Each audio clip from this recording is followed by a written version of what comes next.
Imagina por un momento que abres un mapa del Medio Oriente y en lugar de ver las fronteras que conocemos hoy, observas líneas que se extienden desde Egipto hasta Irak, abarcando territorios de al menos 6 países diferentes.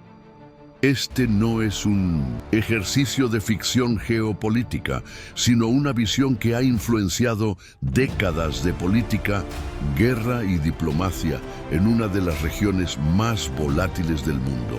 Para entender si Greater Israel es una realidad en desarrollo o un mito que se ha alimentado de malentendidos y propaganda, debemos viajar miles de años atrás, cuando las primeras civilizaciones comenzaron a luchar por el control de esta tierra que conecta 3 continentes. ¿Quién fue realmente el primer pueblo en reclamar esta tierra como suya? Esta pregunta, aparentemente simple, nos lleva al corazón de uno de los conflictos más duraderos de la humanidad.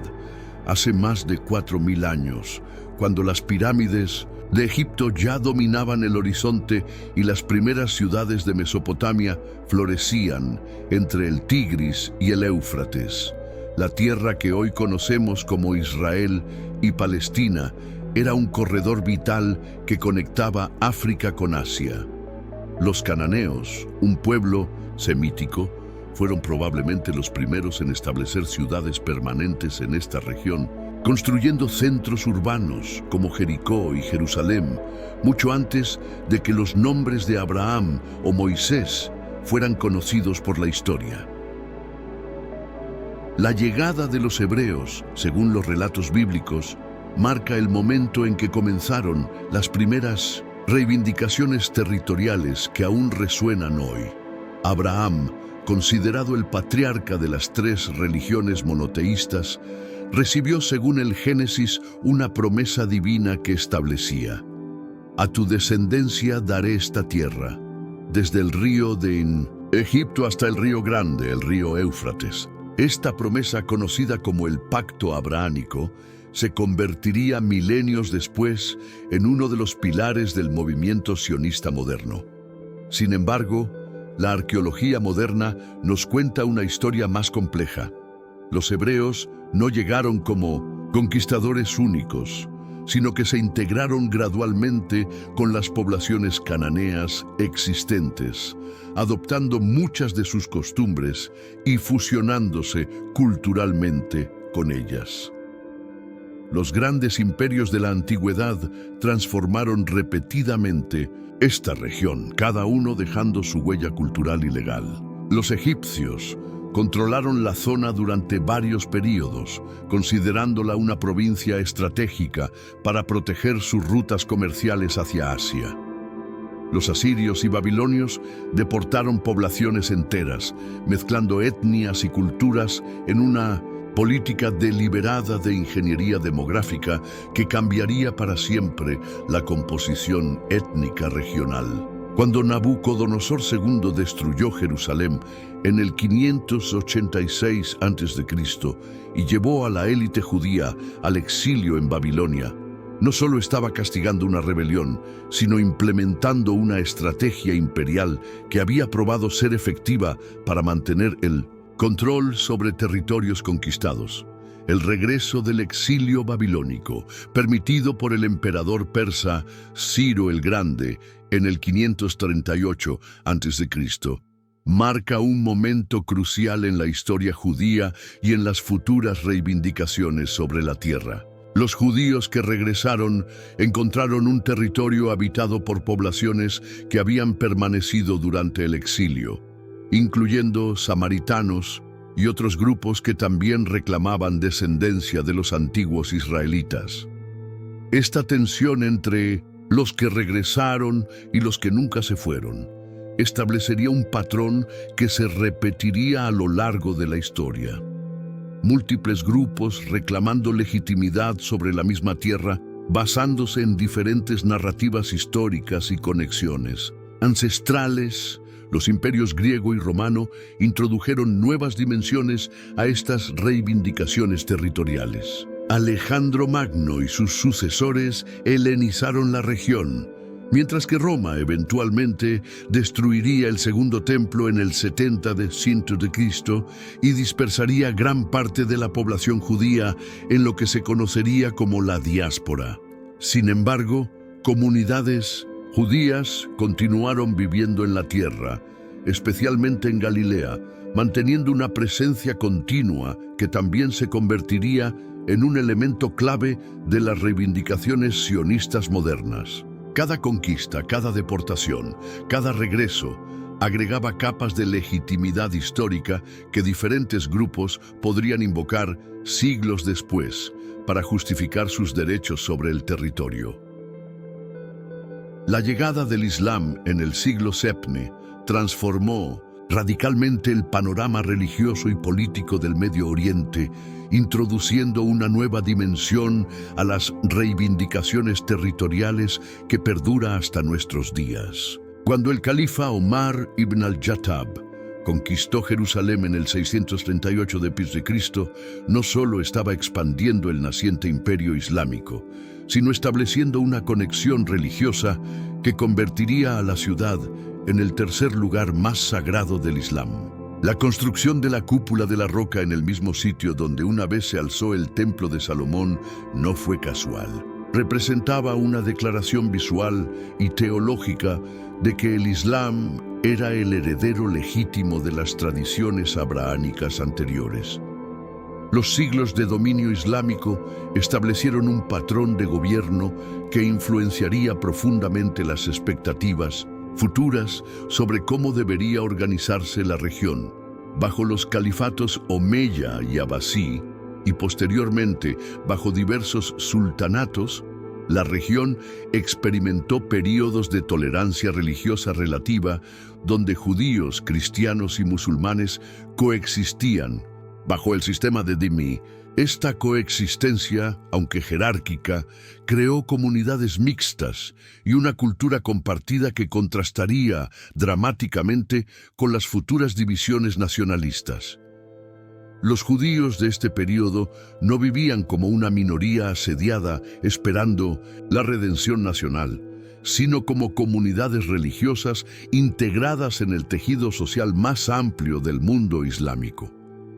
Las cruzadas, esas expediciones militares cristianas que se extendieron desde 1095 hasta 1291, introdujeron una dimensión europea y cristiana a las luchas por el control territorial. Los estados cruzados, especialmente el Reino de Jerusalén, establecieron por primera vez en siglos un control cristiano occidental sobre la Tierra Santa.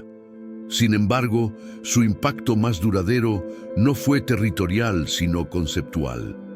Las cruzadas establecieron la idea de que las potencias extrarregionales tenían derechos legítimos para intervenir en el Medio Oriente por razones religiosas o civilizacionales. Este precedente retórico sería revivido siglos después por las potencias coloniales europeas y, eventualmente, por el movimiento sionista y sus partidarios occidentales. La reconquista islámica bajo Saladino en 1187 y la eventual expulsión definitiva de los cruzados marcó el retorno del dominio musulmán, pero también estableció a Jerusalén como símbolo de resistencia contra la ocupación extranjera. Las victorias de Saladino se convirtieron en parte del patrimonio cultural árabe e islámico, creando narrativas heroicas que serían invocadas siglos después durante los conflictos modernos. Cuando los líderes árabes contemporáneos comparan la presencia israelí con las cruzadas, no están simplemente usando retórica inflamatoria, sino conectando con una memoria histórica profundamente arraigada sobre resistencia y liberación. El Pikin, Imperio Otomano, que controló la región desde 1517 hasta 1917, representa el período más largo de estabilidad política que la región había experimentado en siglos. Los otomanos organizaron el territorio en provincias administrativas que no correspondían a las fronteras étnicas o religiosas, sino a consideraciones prácticas de gobierno y defensa. El sistema de Millet permitía a las comunidades religiosas cierta autonomía en asuntos internos, mientras que el Devshirme, la leva de niños cristianos para servir en la administración imperial, creaba élites multiculturales leales al sultán más que a identidades étnicas específicas. Esta estructura imperial, donde la lealtad política no dependía de la etnicidad, sino de la religión y la posición en la jerarquía administrativa, contrastaría profundamente con los nacionalismos étnicos que emergerían en el siglo XIX y el colapso del Imperio Otomano durante la Primera Guerra Mundial no fue simplemente el fin de un Estado, sino el desmoronamiento de un orden mundial que había gobernado el Medio Oriente durante 4 siglos. Imagina un puzzle de 1000 piezas que se desarma súbitamente. Cada fragmento territorial, cada comunidad étnica y religiosa, cada ruta comercial y recurso natural quedó súbitamente sin el marco imperial que había proporcionado estabilidad y orden. En este caos, las potencias europeas vieron una oportunidad para rediseñar toda una región según sus intereses estratégicos y económicos, pero también se encontraron haciendo promesas contradictorias a diferentes grupos que eventualmente colisionarían de manera catastrófica. La correspondencia entre el alto comisionado británico Sir Henry McMahon y el Sharif Hussein de la Meca entre 1915 y 1916 prometía apoyo británico para un gran reino árabe independiente a cambio de una revuelta árabe contra los otomanos. Hussein entendió que este reino incluiría gran parte del Levante, incluyendo lo que hoy es Siria, Líbano, Jordania, Irak y Palestina. Simultáneamente, los británicos negociaban secretamente con Francia el acuerdo Sykes-Picot, que dividía los mismos territorios en esferas de influencia europea, contradiciendo directamente las promesas hechas a los árabes. Esta duplicidad no fue simplemente diplomacia cínica, sino que reflejaba la incapacidad europea de comprender las complejas identidades y aspiraciones de los pueblos del Medio Oriente. La Declaración Balfour de 1917, donde el ministro de Relaciones Exteriores británico Arthur Balfour prometía apoyo para el establecimiento en Palestina de un hogar nacional para el pueblo judío, introdujo una tercera promesa que contradecía las 2 anteriores. Los británicos aparentemente creían que podían equilibrar las aspiraciones judías con los derechos civiles y religiosos de las comunidades no judías existentes en Palestina. Una frase que remarcablemente evitaba mencionar que los árabes constituían más del 90% de la población. Esta declaración no surgió en el vacío, reflejaba tanto consideraciones estratégicas británicas, asegurar apoyo judío, americano y ruso para la guerra, como siglos de antisemitismo europeo que veía el sionismo como una solución conveniente al problema judío. El mandato británico para Palestina, establecido por la Liga de Naciones en 1920, intentó convertir estas promesas contradictorias en política oficial. Los británicos se encontraron en la posición imposible de facilitar la inmigración judía mientras mantenían la estabilidad entre una mayoría árabe cada vez más resentida. Los disturbios de 1920, 1921 y 1929 no fueron explosiones espontáneas de violencia étnica, sino manifestaciones de tensiones estructurales creadas por las contradicciones inherentes en el sistema mandatario. Cada ola de inmigración judía, especialmente después del ascenso de Hitler, incrementaba las tensiones demográficas y económicas, pero también fortalecía la capacidad organizativa y militar de la comunidad judía. La Gran Revuelta Árabe de 1936-1939 marca el momento en que el conflicto se transformó de disputas comunitarias intermitentes a una guerra nacionalista total. Los árabes palestinos, dirigidos por el gran mufti Haj Amin al-Husseini, no solo se rebelaron contra la inmigración judía, sino contra todo el proyecto mandatario británico.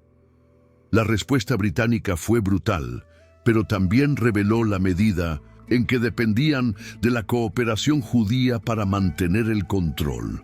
Las fuerzas de seguridad judías auxiliares se convirtieron en el brazo militar del mandato, adquiriendo experiencia y armamento que serían cruciales en las luchas posteriores. Cuando la Segunda Guerra Mundial comenzó, las dinámicas básicas del conflicto ya estaban establecidas.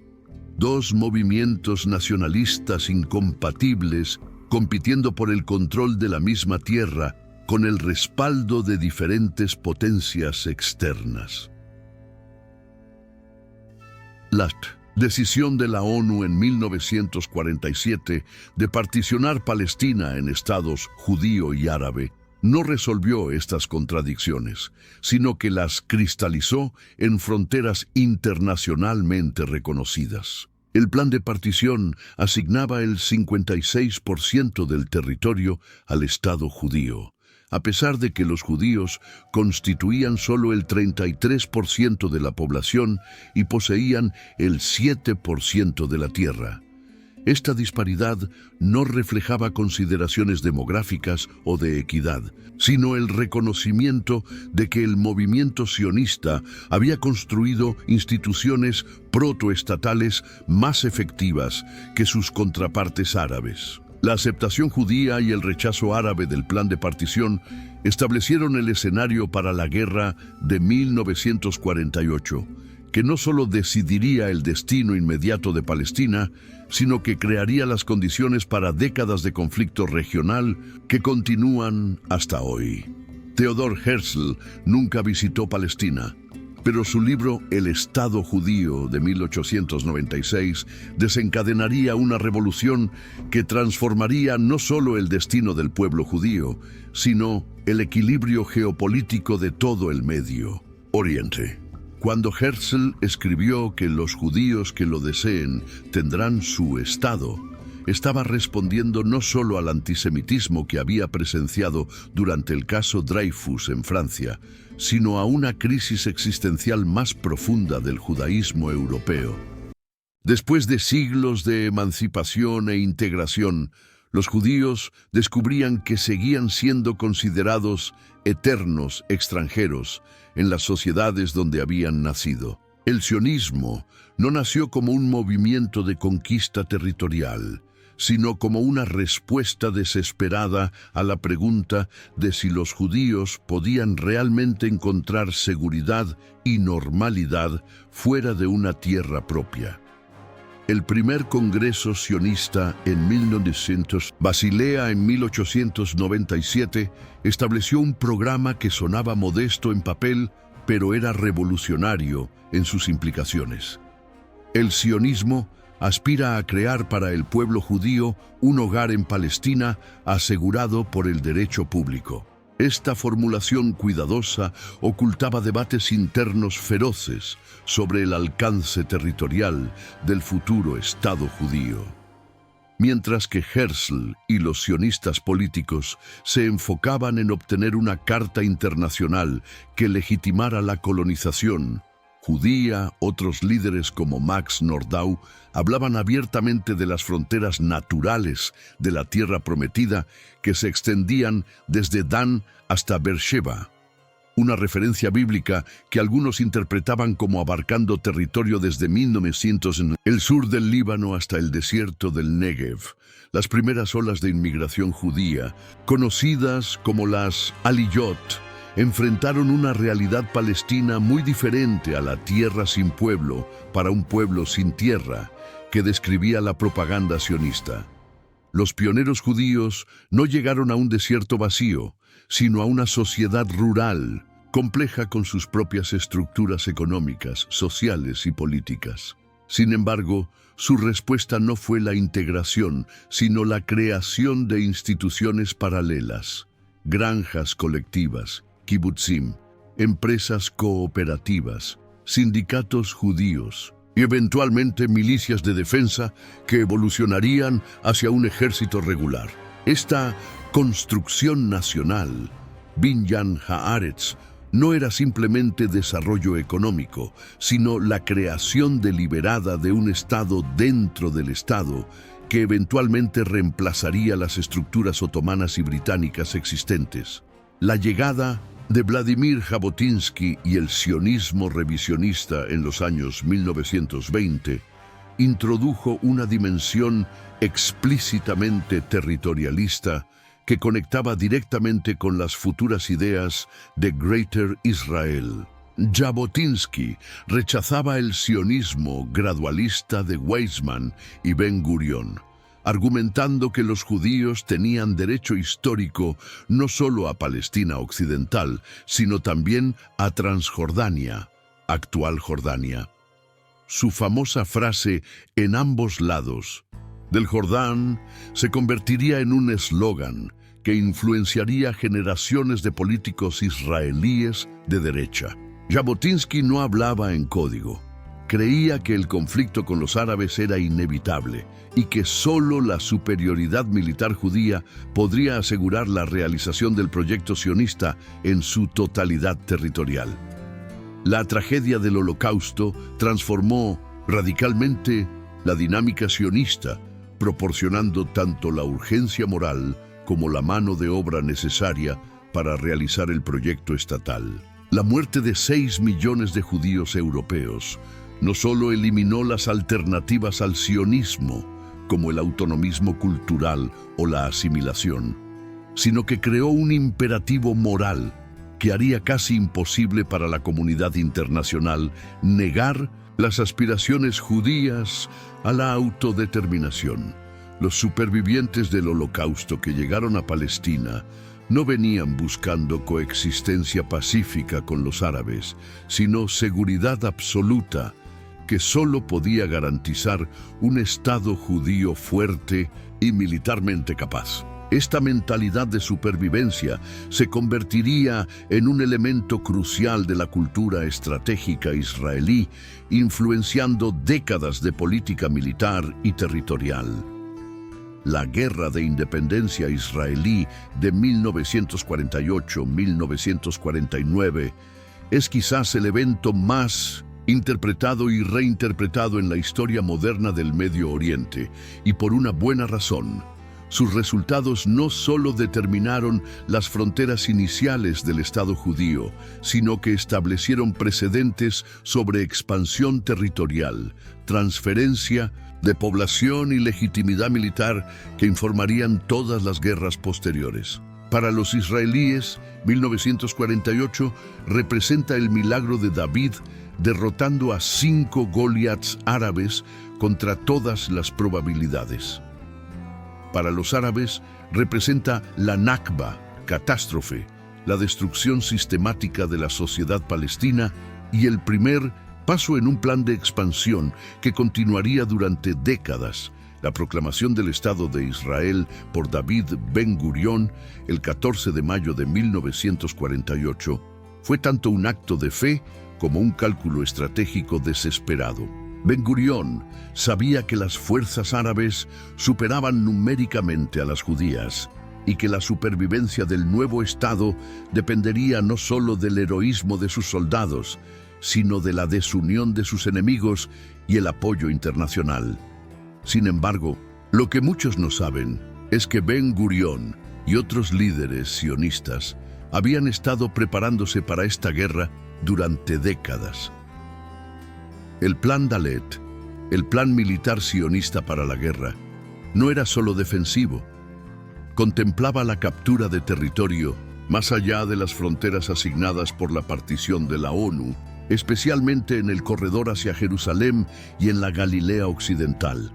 La intervención de los ejércitos árabes el 15 de mayo transformó lo que había sido una guerra civil entre judíos y árabes palestinos en una guerra interestatal que legitimaría internacionalmente las conquistas territoriales israelíes. Los ejércitos de Egipto, Jordania, Siria, Líbano e Irak no vinieron a rescatar a los palestinos por solidaridad, sino persiguiendo sus propios intereses territoriales y dinásticos.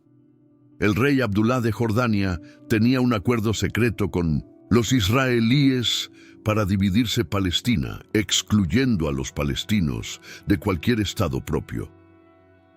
Egipto ocupó Gaza no para crear un Estado palestino, sino para impedir que Abdullah controlara toda la costa mediterránea. Esta descoordinación árabe no fue accidental. Reflejaba las contradicciones fundamentales de un sistema estatal árabe recién independizado que competía entre sí tanto como contra Israel. Los resultados territoriales de la guerra fueron dramáticos.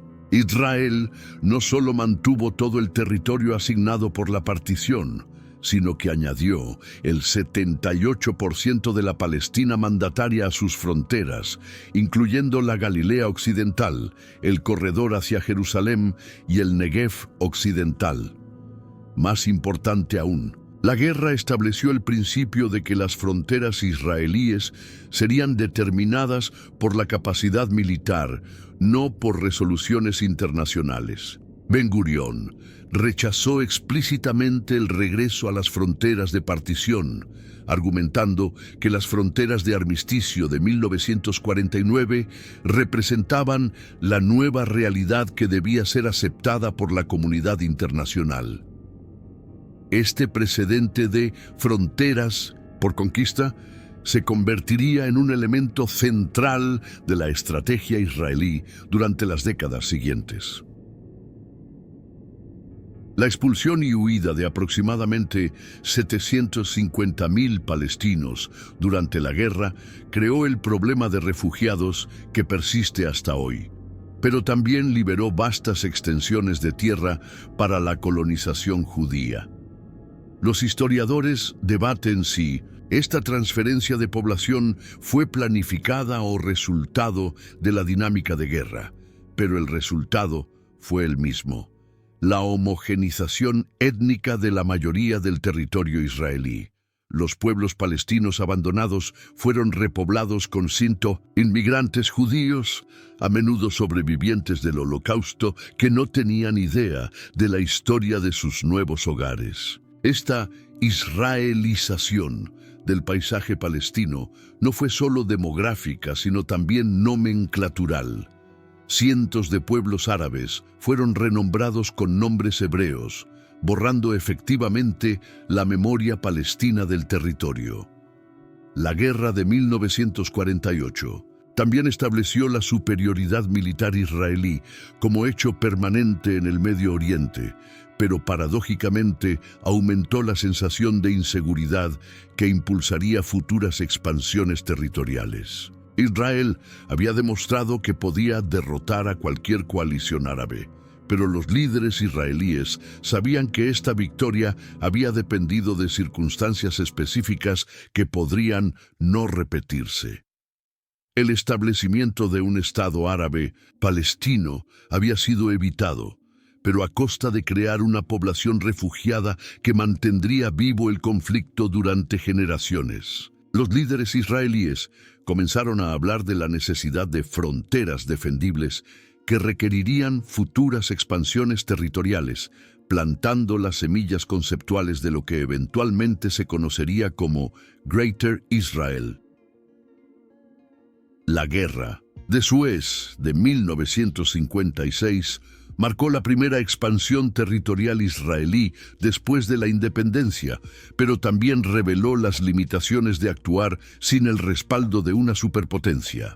Cuando Gamal Abdel Nasser nacionalizó el Canal de Suez, Israel vio una oportunidad para resolver varios problemas simultáneamente: eliminar las bases egipcias en Gaza desde donde operaban los fedayines palestinos, abrir el estrecho de Tirán para el comercio israelí y demostrar que las victorias árabes diplomáticas, como la compra de armas soviéticas, no se traducirían en victorias militares. La coordinación secreta con Francia y Gran Bretaña permitió a Israel capturar toda la península del Sinaí en menos de una semana, pero la presión de Estados Unidos y la Unión Soviética forzó una retirada completa sin ganancias territoriales permanentes. Sin embargo, la Guerra de Suez tuvo consecuencias que se extenderían mucho más allá de sus resultados territoriales inmediatos. Demostró que Israel podía proyectar poder militar mucho más allá de sus fronteras de 1949, alcanzando el Canal de Suez y amenazando el corazón de Egipto. También estableció el precedente de cooperación con potencias occidentales contra regímenes árabes nacionalistas, un patrón que se repetiría durante toda la Guerra Fría. Más importante para el futuro concepto de Greater Israel, la facilidad con que Israel conquistó territorios vastos sugirió que las fronteras de 1949 no eran límites naturales, sino líneas arbitrarias que podrían ser modificadas por la fuerza militar cuando las circunstancias lo permitieran. La Guerra de los 6 días de junio de 1967 representa el momento crucial en la evolución del concepto de Greater Israel, transformando lo que había sido una idea marginal en una posibilidad política concreta. La crisis comenzó con la decisión de Nasser de cerrar el estrecho de Tirán y desplegar tropas en el Sinaí, pero escaló rápidamente hacia una confrontación existencial cuando Jordania y Siria se unieron a la alianza militar egipcia. Para Israel, rodeado por enemigos y enfrentando lo que parecía una guerra de aniquilación, el ataque preventivo del 5 de junio no fue solo una decisión táctica, sino una apuesta por la supervivencia nacional. Nadie, ni siquiera los planificadores militares israelíes, anticiparon la magnitud de la victoria que seguiría. En 6 días, Israel triplicó su territorio, capturando la península del Sinaí, la Franja de Gaza, Cisjordania, incluyendo Jerusalén Oriental, y los Altos del Golán. Pero más importante que las ganancias territoriales fue el impacto psicológico en la sociedad israelí. La captura del Muro de las Lamentaciones despertó emociones religiosas que habían permanecido latentes durante 2 décadas de sionismo secular. Rabinos militares declararon que la victoria había sido milagrosa, mientras que políticos seculares comenzaron a hablar de fronteras naturales y seguridad estratégica que requerían mantener al menos parte de los territorios conquistados. El concepto de Greater Israel, que había sido marginal incluso dentro del movimiento sionista, súbitamente parecía tanto posible como necesario. La ocupación israelí de estos territorios no fue inicialmente permanente. Muchos líderes israelíes esperaban intercambiar tierra por paz con los estados árabes derrotados. Sin embargo, la Conferencia Árabe de Jartum, en agosto de 1967, pronunció los famosos 3 no. No paz con Israel, no reconocimiento de Israel, no negociaciones con Israel.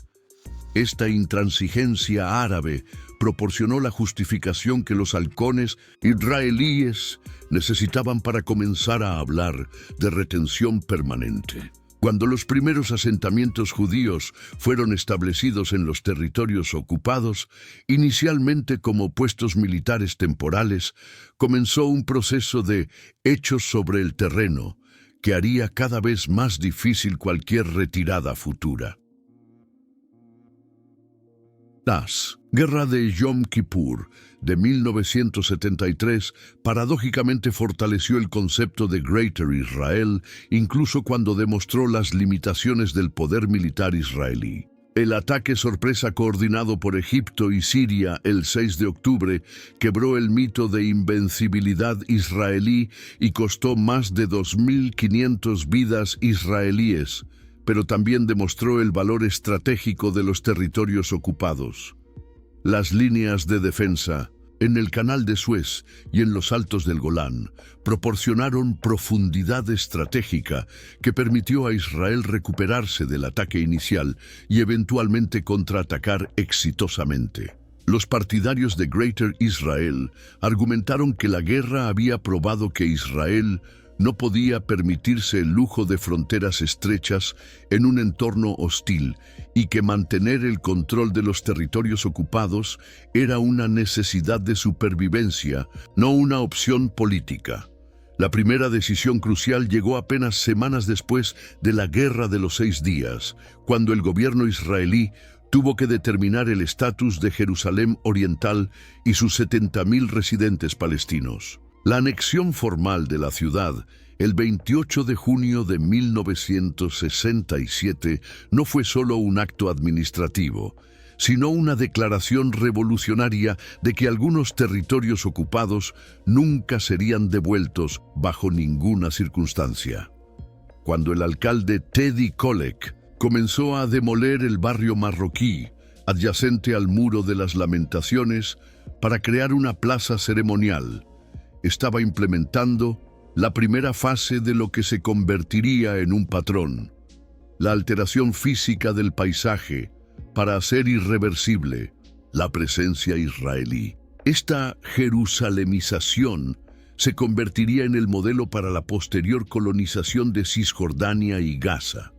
Sin embargo, fue la decisión de establecer el primer asentamiento civil en Kiryat Arba, cerca de Hebrón, en 1968, lo que marcó el verdadero comienzo del proyecto de Greater Israel. El asentamiento fue fundado por el rabino Moshe Levinger y un grupo de familias religiosas que se instalaron inicialmente en un hotel de Hebrón durante la Pascua judía y simplemente se negaron a irse. Lo que parecía una provocación religiosa menor se convertiría en un precedente crucial cuando el gobierno de Golda Meir, después de meses de presión, autorizó el establecimiento permanente de la comunidad en las afueras de la ciudad. Esta decisión estableció el principio de que los hechos consumados por colonos civiles podrían forzar cambios en la política gubernamental, un patrón que se repetiría cientos de veces durante las décadas siguientes. El movimiento Gush Emunim, Bloque de los Fieles, fundado en 1974, transformó lo que había sido iniciativas individuales de colonización en una campaña organizada para implementar lo que sus líderes llamaban abiertamente la redención de la tierra. Estos colonos religiosos no hablaban en términos geopolíticos, sino mesiánicos. Creían que la ocupación de Cisjordania, que llamaban por sus nombres bíblicos Judea y Samaria, era parte de un plan divino para acelerar la llegada del Mesías. Su estrategia era simple pero efectiva: establecer puestos de avanzada ilegales en colinas estratégicas, resistir la evacuación gubernamental y eventualmente forzar la legalización retroactiva de sus asentamientos. Este método, conocido como política de hechos consumados, transformaría gradualmente el paisaje de Cisjordania sin que Israel tuviera que declarar formalmente su intención de anexar el territorio. La llegada al poder del Likud en 1977 bajo Menachem Begin marcó la transición de una política de asentamientos ad hoc a una estrategia sistemática de colonización. Begin, heredero político de Vladimir Jabotinsky, no ocultaba su creencia de que Israel tenía derechos históricos sobre toda la tierra de Israel occidental, incluyendo Cisjordania y Gaza. Su gobierno estableció el objetivo oficial de llegar a 100.000 colonos en los territorios ocupados para el año 2000, un objetivo que requería la construcción de infraestructura masiva.